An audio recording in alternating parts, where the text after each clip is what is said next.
जय महाराष्ट्र मित्रांनो, राजमाची किल्ल्याच्या पायथ्याशी आहे आणि आज आहे ना इकडे ट्रेकिंगसाठी आलेलो. राजमाची आज आपल्याला एक्सप्लोअर करायचा होता, पण इथून परत जाण्याचा निर्णय घेतलाय. का तर हे बघा, गाडीची बघू शकता काय अवस्था झाली. पूर्ण रोड खराब आहे, चिखल वगैरे लागलाय गाडीला. वरती जायचा प्रयत्न केला पण जाऊच नाही शकला. हा असा रोड खराब आहे पूर्ण.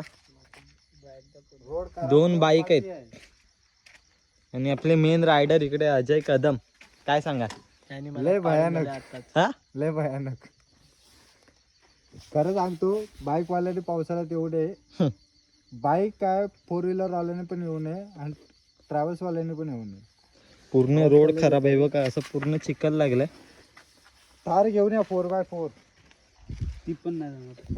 आज तारीख आहे आपली 27 जून. पाऊस वगैरे काही नाही तरी सुद्धा हा रोड एवढा खराब आहे. तर पावसाळ्यात विचार करा रोड किती खराब असेल. तुम्ही जर ट्रिपचा प्लॅन करत असाल राजमाचीचा, तर तो शक्यतो टाळा, कारण रोड खूप खराब आहे. जर बाईक वगैरे जर तुमच्याकडे चांगले असतील तर नक्की राजमाचीला भेट देण्यासाठी या.